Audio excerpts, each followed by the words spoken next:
warahmatullahi wabarakatuh. Halo teman-teman, perkenalkan nama saya Ningsi Putri Anggraini dengan NIM 230407500025 dari kelas M233.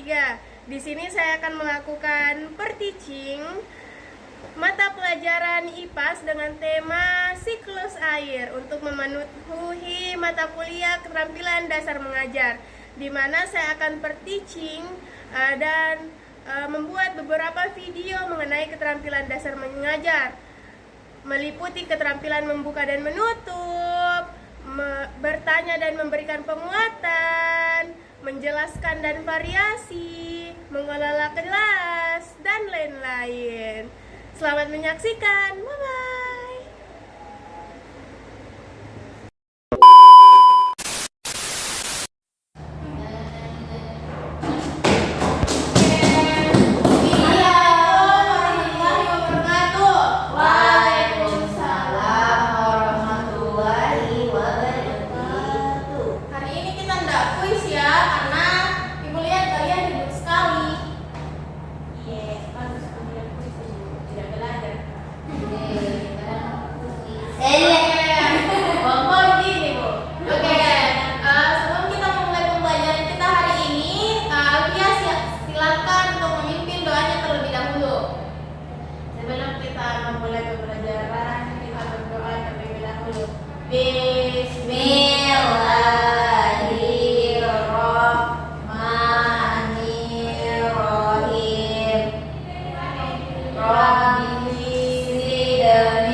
Siklus air. Oke, betul. Hari ini kita akan belajar mengenai siklus air. Oke.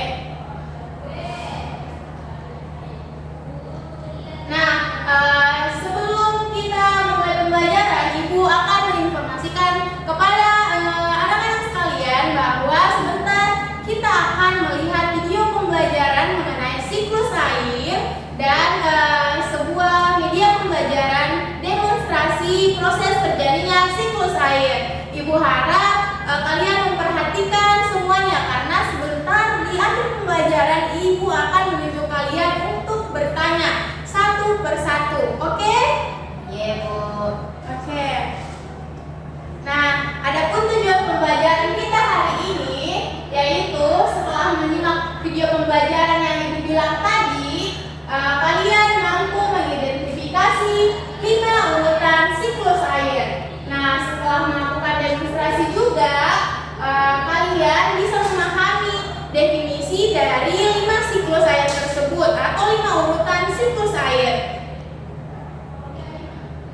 Nah, setelah kalian menyimak juga sebentar pembelajaran kita, kalian bisa membedakan kegiatan manusia yang berdampak positif atau berdampak negatif terhadap terjadinya perubahan siklus air. Nah, ada 2 poin yang akan Ibu bahas hari ini, yaitu definisi siklus air dan proses terjadinya siklus air. Nah, ada yang bisa membaca di atas apa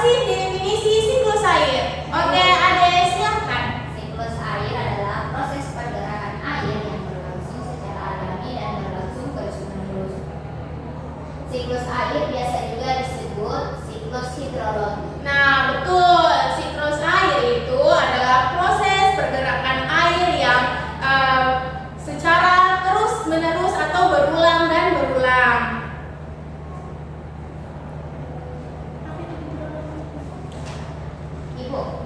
Iya. Bu, satu siklus hidrologi apa itu? Oke, jadi siklus hidrologi adalah gerakan perputaran air dengan perubahan air menjadi berbagai wujud dan kembali ke bentuk semula. Gitu, Adek. Oke. Nah, di atas ada 5 proses terjadinya siklus air. Ada yang mau sebutkan? Saya. Oke, silakan Canda.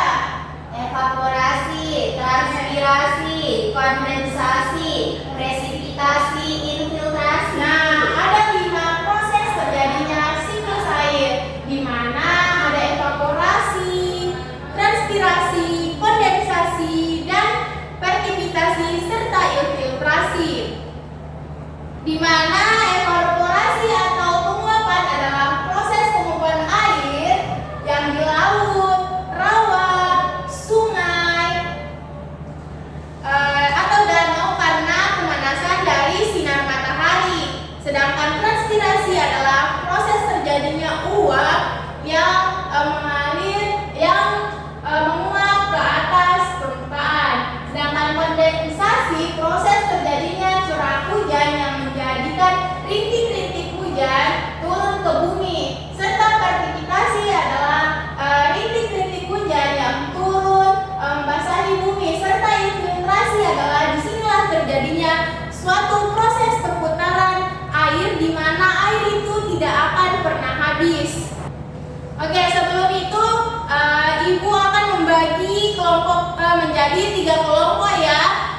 Masing-masing kelompok sebentar mengimplementasikan jawaban apa-apa saja sih hasil dari kerja kelompok mereka.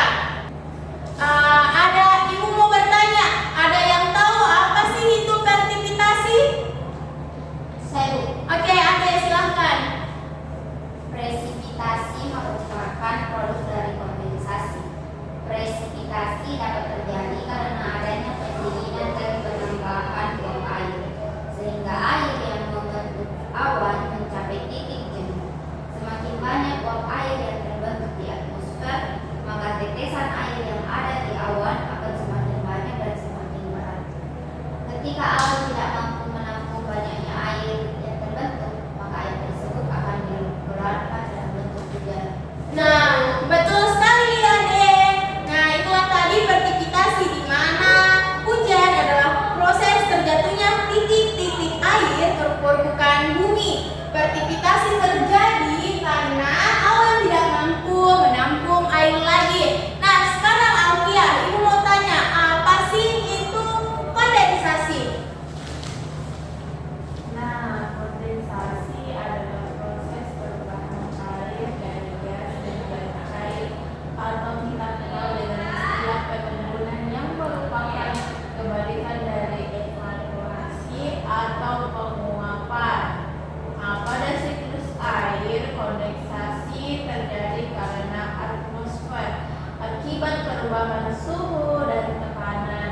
Akibatnya, adanya kondensasi air akan berkumpul membentuk awan hitam yang siap turun sebagai hujan ketika mencapai titik jenuh. Nah, betul sekali Alfia. Beri aplaus kepada Alfia. Oke, jadi kondensasi atau penimbunan adalah proses terjadinya ujung uap air menjadi cair kembali dalam bentuk titik air di awan. Nah, ada yang tahu tidak apa sih kegiatan manusia yang berdampak positif bagi proses terjadinya siklus air? Saya, Bu. Oke. Tidak mencemari lingkungan, menggunakan air dengan hemat, mendaur ulang sampah. Nah, tepat sekali. Nah, itulah tadi dampak positif kegiatan manusia dalam proses terjadinya siklus air. Nah, Ibu mau tanya, apakah kegiatan yang Ibu sebut ini termasuk kegiatan positif atau kegiatan negatif? Kalau seseorang membakar pohon di hutan sembarangan, itu termasuk kegiatan manusia yang berdampak Negatif. Nah, betul, itu termasuk dampak negatif karena bisa terjadi longsor yang berkelanjutan. Setelah Ibu tadi bagi LKPD-nya tentang tugas kelompok, kelompok berapa yang ingin menjawab 5 proses atau 5 tahapan dari proses siklus air? Oke, kelompok 1 diwakili oleh Ade. Oke. Jadi siklus air yang pertama yang gambar.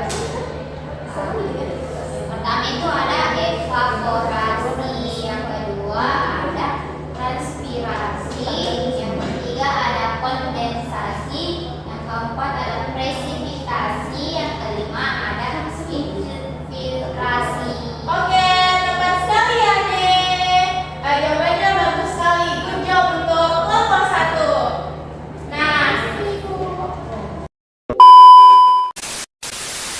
jadi hari ini kita telah belajar mengenai siklus air, di mana siklus air itu ada 5 tahapan, yaitu evaporasi, transpirasi, kondensasi, infiltrasi, dan vertifikasi.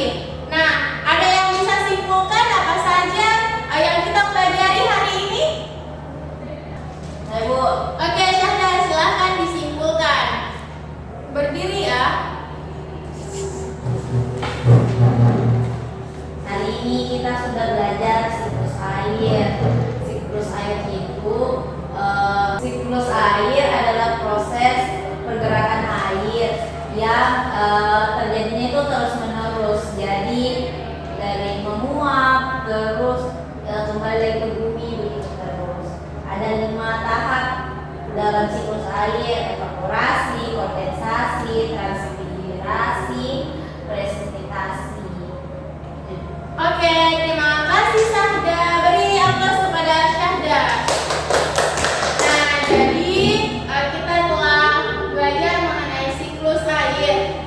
Sebelum Ibu menutup, bagaimana pembelajaran hari ini? Menyenangkankah atau ada yang kurang dari cara mengajar Ibu? Seru. Tidak, bukan tidak jadi kuis. Ya karena kalian ribut, jadi Ibu tidak beri kuis hari ini. Kan perjanjiannya itu kalau tidak ribut kita akan kuis. Tapi sebelum masuk Ibu sudah dengar suara kalian ribut, jadi kita tidak kuis. Oke, untuk pembelajaran hari ini Ibu ucapkan banyak terima kasih. Semoga apa yang Ibu sampaikan hari ini bermanfaat untuk kalian semua. Sekian dari Ibu. Terima kasih. Wabillahi taufiq wal hidayah. Wassalamualaikum warahmatullahi wabarakatuh. Waalaikumsalam.